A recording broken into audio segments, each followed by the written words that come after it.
4장 19절부터 22절까지 말씀입니다. 함께 한 절 한 절 교독하고 마지막 22절은 함께 합독하도록 하겠습니다. 제가 먼저 읽도록 하겠습니다. 그의 며느리인 비느하스의 아내가 임신하여 해사하는 때가 다 가까웠더니 하나님의 궤를 빼앗긴 것과 그의 시아버지와 남편이 죽은 소식을 듣고 갑자기 아파서 몸을 굽으려 해산하고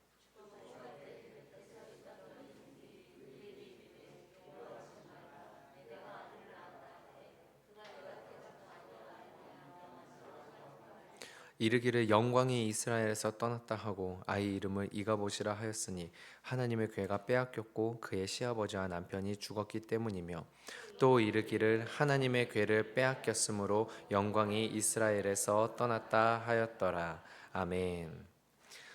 작은 신음에도 응답하시는 하나님 감사합니다라고 우리 감사원금 무명으로 드리셨습니다. 이 시간에 같이 함께 기도하기 전에 잠깐 광고 드릴 말씀이 있는데 오늘 같이 함께 기도하면서 꼭 환우분들을 위해서 기도를 부탁드리겠습니다. 오늘 환우분들을 위해서 함께 꼭 기도를 부탁드리고 오늘 수술을 앞두신 우리 권사님도 있는데 하나님께서 우리 권사님의 마음 가운데 은혜를 더해 달라고 우리 환우분들을 위해서 꼭 함께 기도해 주시기를 먼저 미리 부탁을 드립니다. 기도하겠습니다. 하나님 아버지, 정말로 주님께서 이 자리 가운데 함께 해주셔서 우리 한 사람 한 사람 마음 가운데 주의 마음을 보게 하여 주시옵소서. 하나님, 우리의 생각과 우리의 마음을 주님께서 붙잡아 주시고 주님께서 이 시간 아버지 하나님 우리의 마음 가운데 주님의 역사와 영광을 아버지 하나님 정말로 기대하고 소망하는 마음 주시고 안 되는 내 모습, 정말 부족한 내 모습, 죄된 내 모습, 날마다 씨름하는 내 모습 아버지 하나님, 그러나 그 가운데에서 끝까지 저 높은 곳을 향해 나아가기를 포기하지 아니하는 아버지 하나님의 붙드심, 아버지 하나님 그 한 가지를 믿으며 나아가는 우리 모든 성도님도 될 수 있도록 주여 역사하여 주시옵소서. 감사드리며 나사렛 예수 그리스도의 이름으로 기도드리옵나이다. 아멘. 오늘 본문에 등장하는 여인은 비느하스의 아내입니다. 엘리의 며느리인 이 여인의 이름은 성경에 나오지 않습니다. 그런데 이 이름 없는 여인이 낳은 아들의 이름은 성경이 분명히 기록하고 있습니다. 이가봇이라고 하는 영광이 없다라는 뜻입니다. 당장 사무엘상에서 비느하스의 아내와 대조되는 여인이 바로 앞에 있습니다. 사무엘의 어머니 한나입니다. 한나는 자식을 낳을 수 없는 중에 하나님을 찾았고 하나님을 신뢰했고 하나님을 의지했습니다. 그렇게 하여서 어렵게 낳은 아들로 인해 기뻐했고 그 어렵게 낳은 아들로 인해 하나님께 영광을 돌릴 수 있게 되었습니다. 인간적인 기쁨을 넘어 하나님께 헌신하는 자리로까지 나아가게 된 여인이 사무엘의 어머니 한나였습니다. 그런데 이와는 너무나도 정반대로 비느하스의 아내는 임신에 어려움이 있었던 것 같지는 않습니다. 자녀를 낳을 수 있는 충분한 환경이 있었고 조건이 되었고 그녀는 동일하게 아들을 낳았으나 그 아들을 낳음을 기뻐할 수도 없었고 그녀는 곧 죽게 되었습니다. 너무나 극적인 이 두 여인의 비교를 통해서 우리가 살펴볼 묵상이 있습니다. 그것은 삶은 겉으로 드러난 모습보다 그 안에 담긴 내용이 더 중요하다는 것입니다. 자녀를 낳지 못하는 한나의 모습은 그 시대 그 당시의 여인의 모습으로는 저주를 받은 모습과 같았습니다. 자신의 마음도 그로 인해 힘들었는데 분인 나라는 다른 첩이 괴롭기까지 하니 그녀 스스로 자신의 삶에 대해서 얼마나 자조하고 슬퍼하며 괴로워하고 아파했겠습니까? 그러나 그녀는 하나님에 대한 믿음이 있었습니다.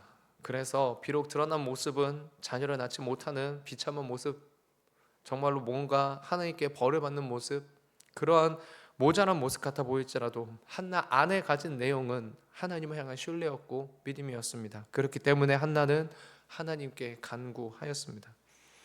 비느하스의 아내는 어쩌면 당시 여인들 중에서 가장 잘 나가는 정말로 그런 모습과 같았을지도 모르겠습니다. 남편이 제사장인데 그것도 실로에서 하나님의 회막이 있다고 하는 실로에서 제사를 주관할 수 있을 정도의 위치에 있는 제사장이었습니다. 이는 예배자와 예배터를 찾아 떠돌아다니는 일반적인 다른 레위 지파 사람들과는 완전히 다른, 사람들이 가장 부러워하는 중심에 서 있는 모습과 같다고 할 수 있습니다. 게다가 그녀의 시아버지는 당대 이스라엘의 사사였습니다. 수많은 사람들이 존경을 표해만 하고 수많은 사람들이 그의 시아버지의 말을 듣는 위치였던 것입니다. 자녀를 가지고 낳는 것에도 어려움은 없었습니다. 드러난 모습은 부족한 것이 하나 없고 오히려 수많은 사람들이 부러워할 만한 모습들이었습니다. 그런데 정작 그녀의 삶의 내용들이 너무나 처참합니다. 자신의 남편은 하나님께 바쳐지기도 전에 재물을 탐하는 자고, 심지어는 회막문에서 수종드는 다른 여인과 불륜을 저지르는 그런 모습이었습니다. 자녀를 낳더라도 온전한 믿음으로 길러낼 수 있을지 의심스러운 가정의 환경 가운데 시아버지는 이스라엘의 사사이지만 그 아들들에게 휘둘리는 무기력한 어른이었습니다. 그녀는 겉으로 보기에는 사람들이 부러워할 만한 가정을 가진 것처럼 보였으나 그 안에는 마음을 절망케 하는 내용들이 가득한 것입니다. 이 모습은 우리가 계속해서 살펴본 사무엘상 4장까지의 이스라엘의 모습 그 자체입니다. 겉으로 드러나는 언약궤의 모양만을 바라보지 그 안에 하나님의 임재라는 내용이 있는지 없는지 상관하지 않고 겉으로 드러난 하나님의 언약궤, 법궤만을 쫓고 있는 모습인 것입니다. 그리고 어쩌면 우리 안에도 이와 같은 것은 아닌지 돌아보아야 하지 않을까 싶습니다. 하나님을 위해 살면서 하나님께 칭찬받는 삶을 살고 싶은데 또 다른 마음 가운데 동시에는 사람들이 보기에 좋아 보이는 그런 것들도 이루고 싶어하는 모습이 있는 것입니다. 내 자녀가 하나님의 은혜 가운데서 사는 것을 원한다고 마음으로도 원하고 기도하지만 동시에 내 자녀가 다른 사람들이 부러워하는 삶도 살았으면 하는 것이 동일하게 마음 가운데 있습니다. 어쩌면은 그 마음을 교묘하게 파고 들어와서 블레셋의 삶의 방식을 따라 살면서 여호와를 섬기고 있다고 말하는 이스라엘의 모습과 똑같은 것이 내 안에 있는 것은 아닌지를 계속해서 찔리는 말씀의 내용입니다. 물론 여러분, 우리 하나님은 이 두 가지 다를 이루실 수 있는 분입니다. 하나님의 은혜는 겉으로나 속으로나 빛나고 영광스럽게 만들어 주시고도 남음이 있는 은혜가 분명합니다. 그러나 동시에 분명한 것은 하나님의 은혜가 그렇게 충만하고 풍성한 것이 맞지만 동시에 분명한 것은 우리 안에는 눈에 보이는 풍요로움이 주어지는 순간 눈에 보이지 않는 하나님의 영광을 놓치게 하는 너무나도 확실한 죄성이 있다는 것입니다. 그렇기 때문에 성경은 눈에 보여지는 것보다 그 중심, 마음 속의 내용을 더 중히 여기라는 말씀들을 숱하게 보여주고 있습니다.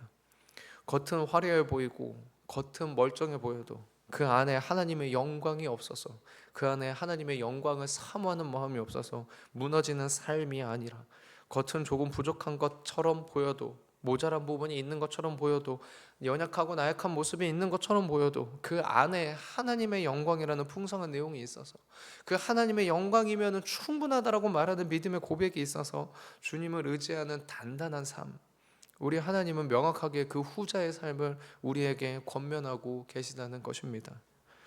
두 번째로 함께 나눠볼 점은 겉으로 드러난 현상은 그 속의 본질적인 내용에서 이미 결정되는 것이라는 겁니다.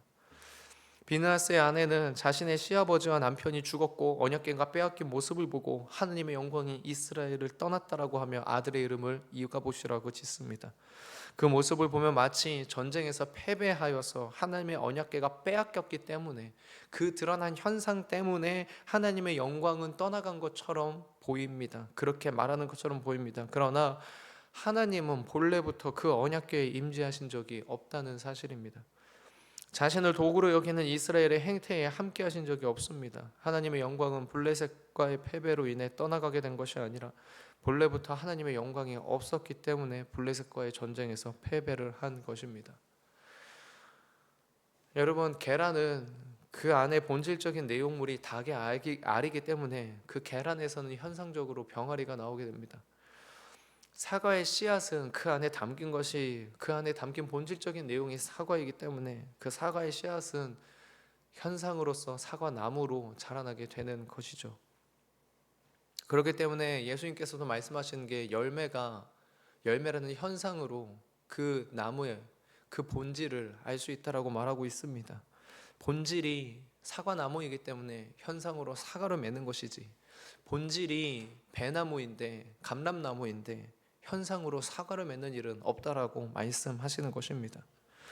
이스라엘의 언약궤를 메고 나와서도 전쟁에서 패배한 것은 본질적으로 이미 하나님의 영광이 이스라엘에게서 떠나갔기 때문이지, 그 전쟁이 패배했기 때문에 하나님의 영광이 떠나간 것은 아니라는 것입니다. 이것을 분명하게 보여주는 것이 우리가 다음에 함께 나눌 5장의 내용들입니다. 오늘날 우리 그리스도인들이 가장 경계해야 하는 신앙의 지점이 이 부분이지 않을까 싶습니다. 교회를 다니는 사람이 900만 명이라고 하는 시대입니다. 그 안에 이단과 사이비도 포함되어 있기 때문에 실제로는 700만 정도로 봐야 된다라고 말을 하기도 합니다. 그러나 900만이든 700만이든 여러분, 이것은 엄청난 숫자인 것이 사실입니다. 그런데 그 엄청나게 많은 그리스도인들이 모인 곳에서 많은 범죄가 일어나고 있습니다. 뜨거운 회개의 기도와 말씀을 가지고 삶과 씨름하는 모임보다는 가벼운 교제와 감수성을 위로하는 일에 더 집중되어 있는 모임들이 많습니다.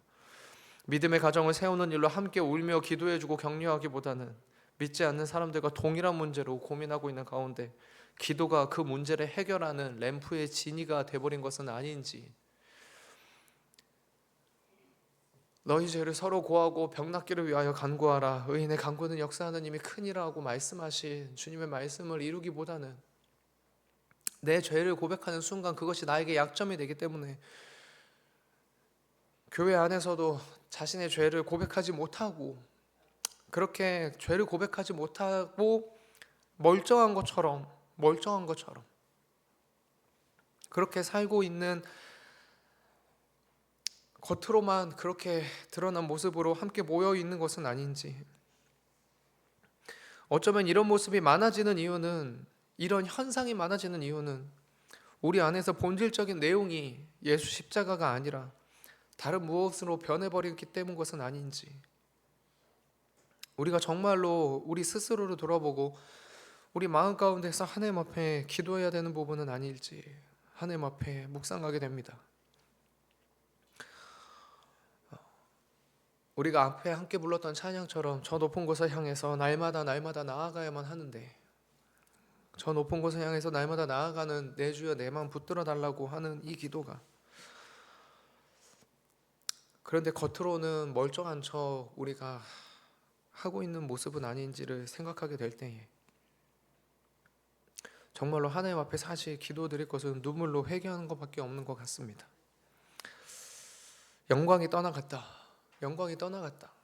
어쩌면 영광이 떠나간 것처럼 보이는 현상이 보이는 것은 이미 그 안에 하나님의 영광이 떠나갔었는데 그것을 깨닫지는 못했던 우리가 결국에는 그 비참한 결과를 맞이하는 순간에야만 알게 되는, 영적으로 눈이 어두워져 있는 모습 때문인 것은 아닌지 우리가 계속해서 하나님 앞에 살펴보게 됩니다.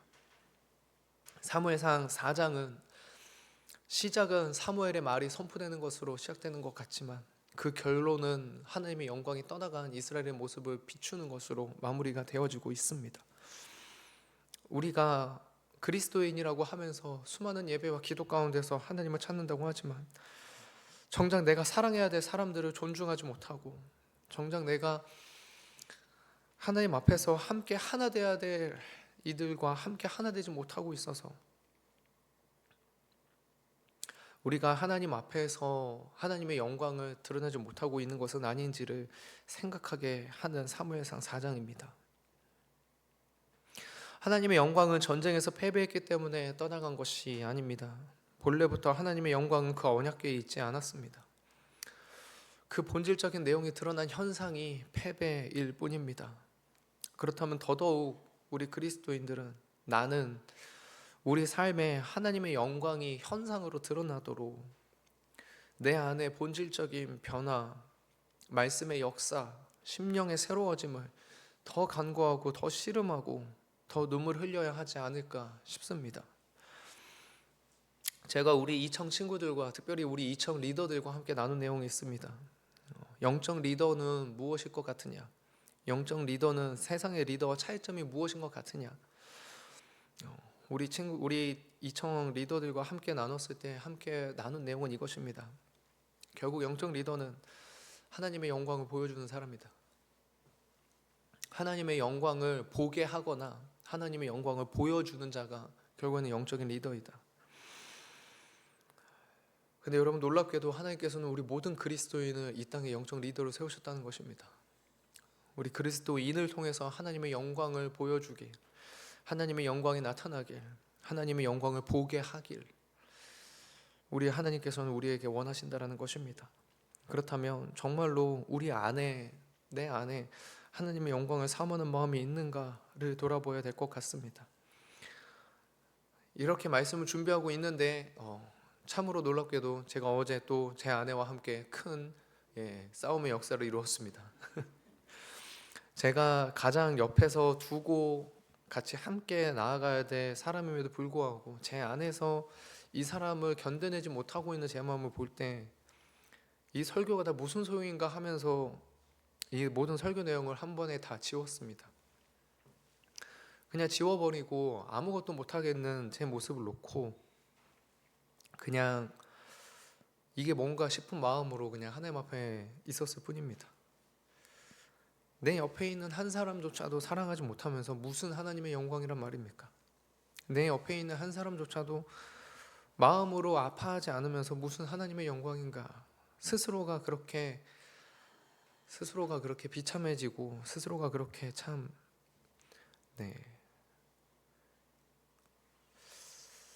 그런데 또 다른 한편으로는 무엇이냐면 결국에는 그게 내 모습임을 인정하고 나아가야만 되는 부분이라는 것입니다. 얼굴에 철판을 깔고 아닌 척하라는 것이 아니라 내 옆에 있는 한 사람도 내가 사랑할 수 없는 게 내 모습이구나라고 정말로 그것을 인정하고 그것을 감추려고 하지 않고 꾸미려고 하지 않고 그렇기 때문에 하나님 한 사람을 사랑할 수 있게 해주시옵소서라고 기도해야 되는 것이 그것이 저 높은 곳을 향해 나아가는 우리의 발버둥이 되는 것입니다. 어느새 새해가 보름이 지나가고 있습니다. 하루하루의 삶이 조금 부족해 보일 수 있습니다. 보름이 지나갔지만 성경 일독을 계획했던 첫날보다 벌써 말씀이 밀렸을 수도 있고요. 날마다 기도를 하겠노라 결심했는데 빠진 날이 있을 수도 있을 것 같습니다. 분명히 부족하고 연약한 것이 있는 모습이 맞습니다. 그러나 어제보다 오늘, 오늘보다 내일 주님 앞에서 믿음의 도전을 하는 하루가 우리가 끝까지 포기하지 않는다면, 하나님 앞에 그 발걸음을 포기하지 않는다면 우리의 삶의 겉모습은, 우리의 현상은 날마다 후퇴하는 것처럼 보여도 우리의 속사람은 분명히 날마다 다시 새로워질 것이고, 우리의 속사람이 날마다 새로워지게 된다면 하나님의 때가 이름에 낙심하지 아니하며 하나님의 때가 이름에 우리의 겉으로 드러나는 현상까지도 하나님께서 거두게 해주시는 그 순간이 오게 될 줄 믿습니다. 우리 성도님들의 가정 가운데, 우리 성도님들의 일터의 현장 가운데 그러한 역사가 하나님의 영광에 있으시길 주님의 이름으로 축원드립니다. 우리 함께 이 시간 기도하도록 하겠습니다. 하나님, 정말로 주님께서 우리 모든 성도님들 한 분 한 분의 마음 가운데에 아버지 하나님의 마음을 보게 하여 주시옵소서. 하나님, 우리 성도님들 마음 가운데 이미 있는 아버지 하나님의 마음이 자라나게 하여 주시옵소서. 사단 마귀가 아버지 하나님 빼앗아 가려고 합니다. 사단 마귀가 빼앗아 가려고 합니다. 하나님 아버지, 그러나 우리의 마음이 지치지 않게 하시고 아버지 하나님, 우리 한 사람 한 사람의 기도가 땅에 떨어지지 아니하고 하나님께 상달되어진다는 것을 믿는 믿음으로 오늘도 다시 주님 앞에 다짐하고 결단하며 나아가게 하여 주시옵소서. 겉으로 드러나는 모습은 아버지 하나님, 우리가 그것을 꾸미기 위해서 애쓰는 것이 아니라 겉으로 드러나는 모습은 우리 안의 기도가, 우리 안의 모습이 자연스럽게 드러나게 되는 것임을 아버지 우리가 보게 하여 주시옵소서. 하나님, 우리가 옆에 있는 한 사람을 사랑하게 됨으로 말미암아 아버지 하나님을 보게 하여 주시옵고, 우리가 정말로 한 사람을 사랑함으로 말미암아 하나님의 영광을 이 땅 가운데 드러내는 아버지 하나님의 사람이 될 수 있도록 주여 우리 가운데 그 사랑의 마음을, 서로 사랑하라는 주님의 계명을 아버지 우리의 마음 가운데 뜨겁게 불같이 일어나게 하여 주시옵소서. 하나님께서 함께해 주시길 소망하며 아버지 하나님의 믿음의 역사를 이루기를 원하며, 특별히 감사의 물질을 바친 아버지 하나님 이 손길과 아버지 하나님, 정말로 몸이 아픈 환우분들의 모든 마음과 상황과 환경과 아버지 하나님 그 모든 조건들을 주님께서 강하게 붙잡아 주시기를 소망합니다. 역사하여 주시옵소서. 감사드리며 이 모든 말씀 나사렛 예수 그리스도의 이름으로 기도드리옵나이다. 아멘.